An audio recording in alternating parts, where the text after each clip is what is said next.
Hello guys, ayan, magandang gabi sa atin lahat.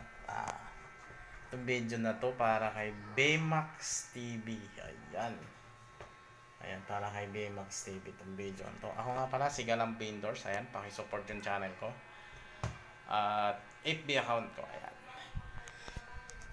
Kasi kaninang umaga guys, ayan, napanood ko yung video ni Baymax na parang ayaw na nilang mag-video. Ganon, nagpapaalam sila kung itutuloy pa ba nila o hindi na. Kasi nga nakaka-copyright nga yung mga video nila.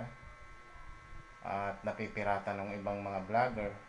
Tapos ang masakit pa, gamit pa yung pangalan nila, di ba? Nakakalungkot isipin na mayroon talagang ganitong mga tao. Kasi yung iba, ginagamit pa yung iba para kumita ng pera. Tsaka sa mga followers naman guys, aware naman sa atin yung mga sumusuporta. Kapag kasi hindi 2.2 million ang kanilang Facebook account, ang kanilang followers dun sa Facebook, 2.2 million.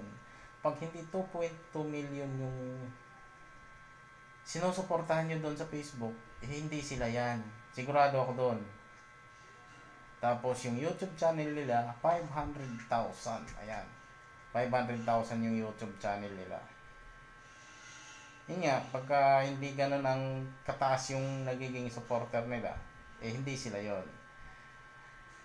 Tapusin nyo na, i-unfollow nyo na yung ibang account na kasi una, yung Baymax TV na lang ang susuportahan nyo. Kasi, nagtatampo, kasi nga, una, hindi na sila kumikita. Tapos, ngayon pa naman, may school supply silang ibibigay.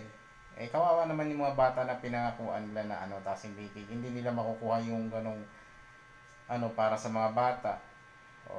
Mga magulang noon umaasa na, mga bag ibibigay daw doon sa school supply.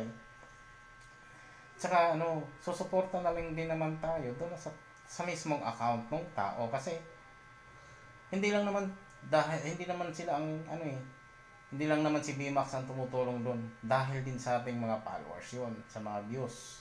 Doon nga kinukuha lahat, di ba?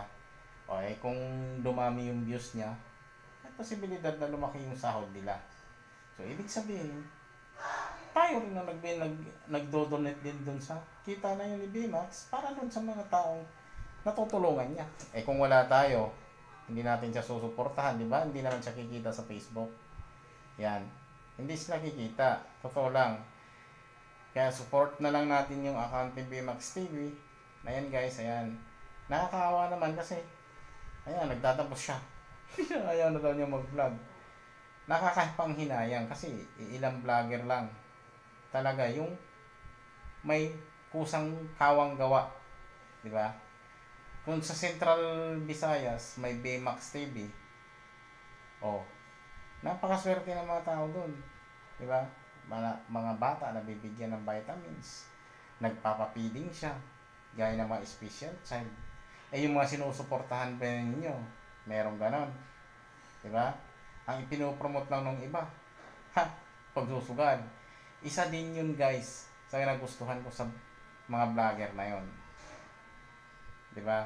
Isa din yun, kasi hindi nila ipinopromote yung sugal, kahit ganun, kumikita sila, malaki ang kinikita nila doon, hindi nila sinusuportahan. Diba?